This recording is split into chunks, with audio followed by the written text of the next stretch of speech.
because somehow one important moment can go from this is just the next opportunity to this could determine everything. And that's where the monkey brain gets involved. And let me tell you, the monkey brain is very creative. It can take one competition, one presentation, one audition, one sales meeting, one performance, and turn it into the collapse of your whole entire future. What if I mess up? What if everyone is better than me? What if they judge me? What if I disappoint someone? What if this changes everything? And suddenly you're emotionally reacting to an outcome that hasn't even happened. And here's what I want you to understand. The moment hasn't changed. Your interpretation of the moment is what's changed. And that changes everything. Welcome back to the Anti-Fragile Mindset. I'm Reeves Beleznay. I'm a former professional Paradagio skater, coach, author, and now I work with elite athletes and business professionals as their high-performance mindset coach. I've spent more than 20 years in the skating and performance world, including years performing professionally in major shows, touring internationally, television productions, and films. Today, I take everything I've learned from those experiences, the successes, the failures, the pressure, the mistakes and setbacks, and I use it to help athletes, performers, coaches, teams, and high-performing individuals to develop the mindset skills they need to perform, recover, adapt, and grow. And that's really what the anti-fragile mindset is all about. Not becoming someone who never struggles or makes mistakes, not becoming someone who never gets nervous. It's about becoming someone who knows what to do when those things happen and developing the confidence to know they can handle whatever comes their way. So if you're an athlete, a performer, a coach, or a parent of an athlete, or someone who regularly has to perform under pressure, you're in the right place. And if you know someone who needs to hear this today, please send them this episode. Sometimes the right message at the right time can change how someone handles an important moment. And today we're talking about something I think almost every high-performing athlete, student, or business professional has experienced. Why you're so nervous before those big moments. Maybe it's your first competition of the season. Maybe it's an important performance. Maybe it's an audition, a presentation, maybe a sales meeting, an interview, a game, or a big opportunity you've been working towards for months. But the closer it gets, the more your emotions can start to rise. And sometimes it's strange because you know you've prepared, you know you've put in the work. Maybe you've actually been having a really good training period and things are starting to come together. You're feeling stronger, more consistent, more confident. You're doing things you couldn't do months ago. And yet, as the date gets closer, your confidence starts to feel smaller. Doubt starts creeping in. And your brain starts asking questions you weren't asking a few weeks ago. What if I mess up? What if I can't do what I've been doing in practice? What if everyone else performs better than me? What if they judge me? What if I disappoint my coach? What if I disappoint myself? And then there's the big one. What if this doesn't go the way I want it to? That's where we can get ourselves into trouble because we're no longer preparing to perform. We're preparing emotionally for a future that doesn't exist yet. And before we go any further, if this is something you've experienced, let me know in the comments. What's the biggest thing your brain tells you before an important performance? Is it, what if I mess up? What if I disappoint someone? What if I'm not ready? Or something completely different? Leave it in the comments. I read them. And your answers also help me to shape future episodes around the real challenges that you're experiencing. And so why the date changes everything? Well, let's start with something really simple. The closer the event gets, the more important it can feel, and that's normal. If you care about something, you're going to have emotions around it. If you're an athlete and you've been working all summer towards your first competition, of course you care. And if you're a performer preparing for an important show, yeah, you care. And if you're walking into a room to deliver a presentation that could affect your career or your course grade, yes, of course you care. If you're making that big sales pitch, yes, you care. So I don't want today's message to be, don't be nervous. That's not realistic. Nerves are good, and they're going to be there whether we like them or not.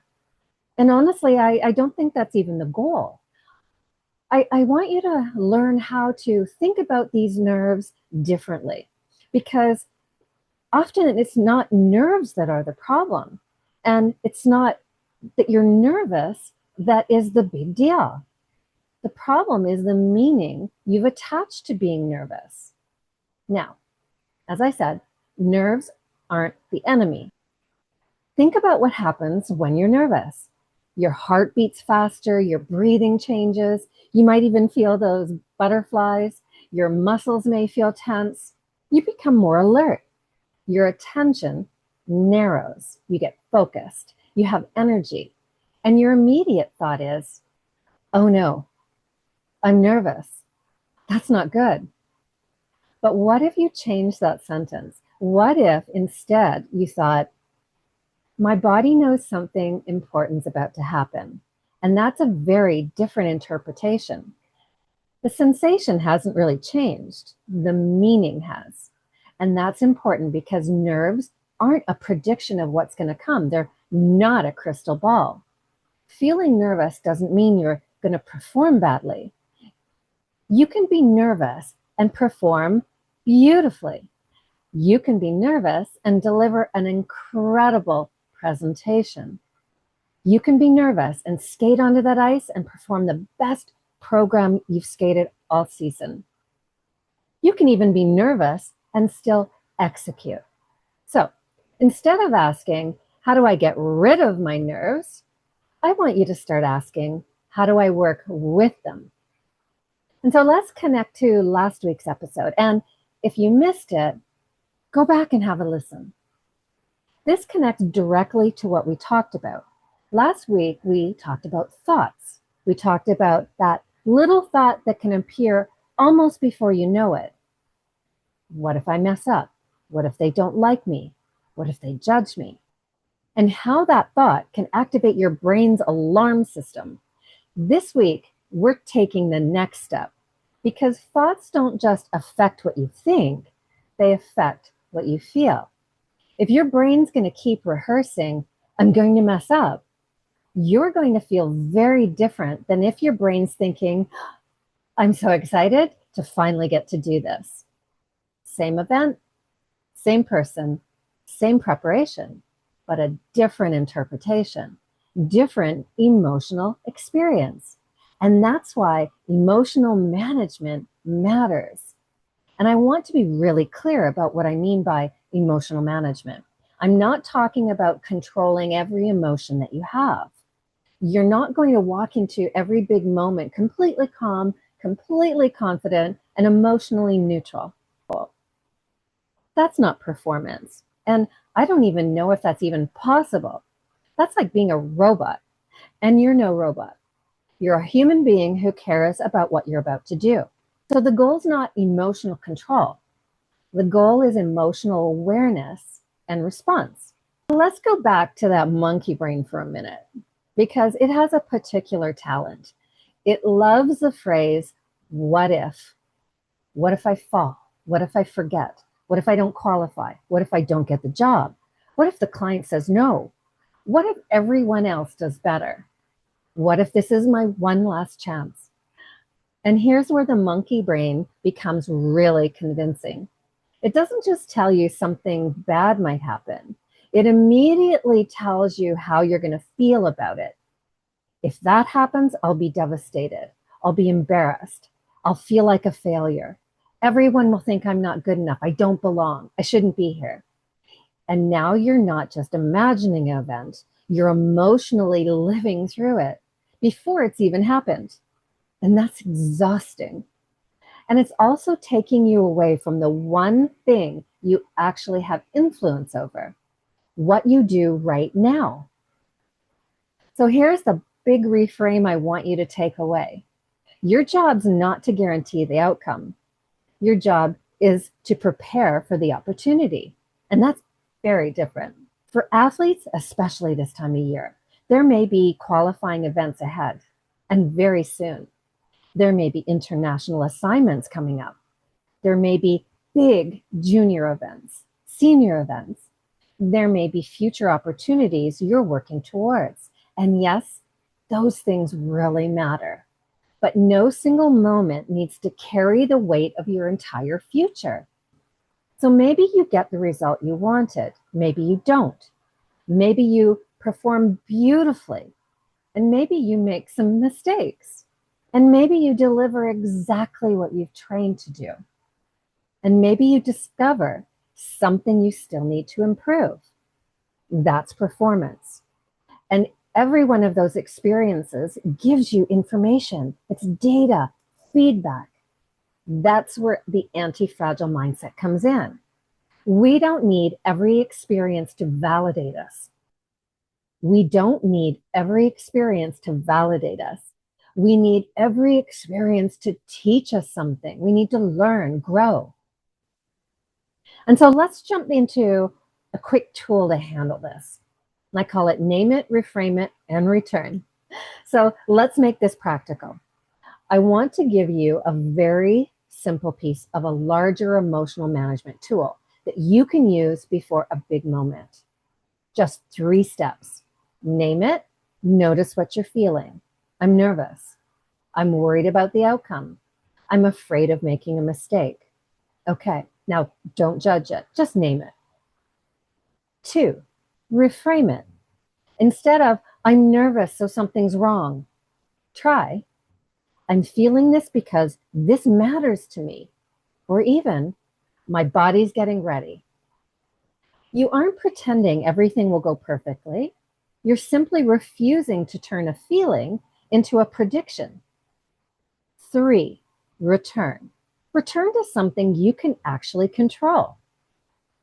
Ask yourself, what is mine to do right now? What am I in control of?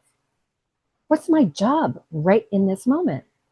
Maybe it's your warm-up, your breathing, that very first moment, your opening sentence, your first sail, your first jump. Name it, reframe it, and return. That's it. You don't have to win the argument with your monkey brain. And let me tell you, we rarely win that way. You just have to stop giving it the big microphone and dwelling in that moment and that thought. Because let me tell you, it's just down the rabbit hole you go when you embrace the monkey brain. So a little personal spotlight story. This is something I had to learn throughout my own career. There were definitely moments when I cared deeply about the outcome. Competitions, auditions, performances, big opportunities. And I learned that sometimes the actual event wasn't the thing that exhausted me.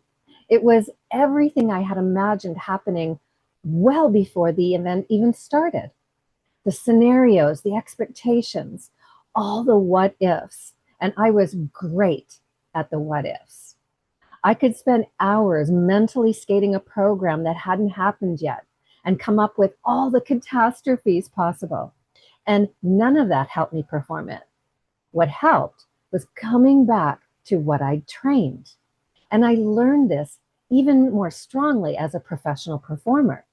So when you're doing nightly shows, there are times when you're tired. There's nights when you're nervous. And there's nights when something doesn't feel quite right.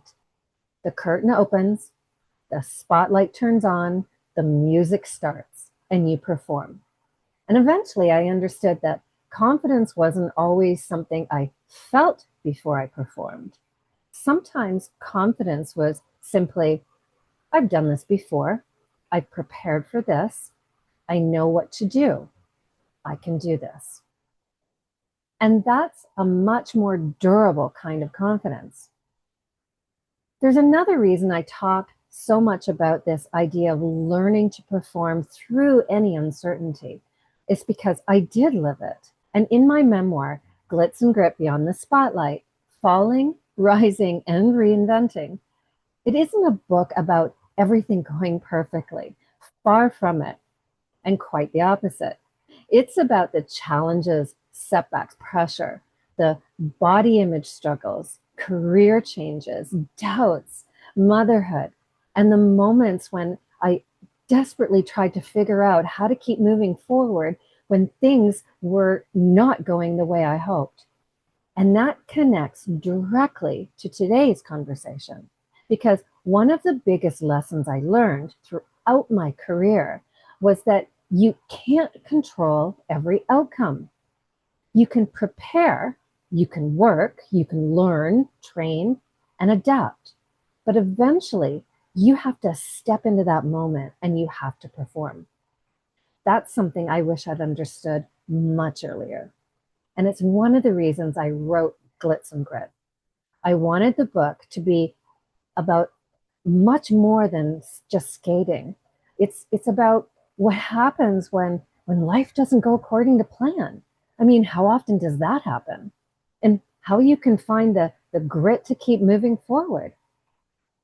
And if you're enjoying these conversations, I think you'll find that the book gives you a much deeper look at where these ideas come from, and maybe even give you a little laugh about my messes, my failures, and my mistakes and how I overcame them. And so Glitz and Grit, Beyond the Spotlight's available through Indigo, Chapters, and Barnes & Noble, as well as on my website, christinereeves.ca. And you'll find the book information and links in the show notes. So for athletes listening right now, and you're heading towards your first competition, I want you to remember something. This competition may be very important, but it is one event in a much bigger development process. Don't let that monkey brain turn this is important into this determines everything, because those are two completely different thoughts. One creates focus and the other one creates fear and what ifs. And if you're an athlete who's qualified for an international event, congratulations. Go experience it, learn from it, perform, enjoy the opportunity. And if you're working towards your next qualifying event, that's okay too. You're still building, you're still developing. Your path doesn't become less valuable because it looks different from someone else's. Remember, progress leaves clues. Look for them. And so for the performer and high-performing business person, and if you're listening and you're not an athlete, this applies to you too, because maybe you're about to walk into a boardroom. Maybe you're pitching a client.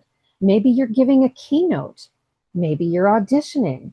Maybe you're launching something you've worked on for months. And maybe you're a student. You're about to go into your exam. You're about to go into a big presentation. That same monkey brain can show up. It doesn't care whether you're standing on an ice surface, in an arena, a schoolroom, or a boardroom. It asks the same thing. What if I fail? And your job isn't to silence it completely. Your job is to hear it, recognize it, and then decide what deserves your attention. So this week's practical challenge. The next time you notice yourself getting nervous about something important, I want you to write down, what am I feeling? Then, what story am I telling myself about this feeling? And finally, what is actually mine and in my control to do right now? That's your return point, not the outcome, not the score, not the reaction, not the future. Right this moment. And before we get to today's anti-fragile principle, I want to ask you for a small favor. If this episode helped you understand your nerves differently, share it with someone who needs to hear it.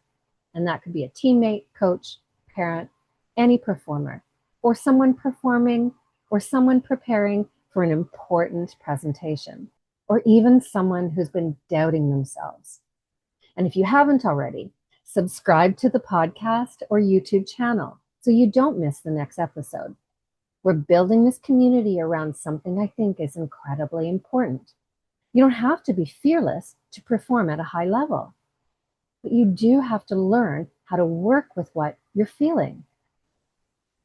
Here's today's anti-fragile principle. Nerves don't predict your performance. They tell you that you're about to do something that matters. You don't have to eliminate those nerves. And in fact, nerves are good. They're always going to be there when something's important. You don't have to become fearless. You don't have to guarantee the outcome. You just have to learn to know what to do with that emotion and not let it drive you. And if you're listening to this and thinking, this is exactly what my athletes need, or my team needs this conversation, or even I'd love Christine to bring this message to our organization. I work with athletes, teams, coaches, organizations, and high-performing individuals through mindset coaching, one-on-ones, workshops, seminars, and speaking engagements. So if you'd like to bring the anti-fragile mindset to your team, club, school, organization, or an event, I would love to hear from you. And you can connect with me through christinereeves.ca or find the contact information in the show notes. And if you're an athlete or a high performer who wants help developing the mental side of your performance, that's available too. Because sometimes knowing what you need to work on isn't enough. You need someone to help you understand how to work on it.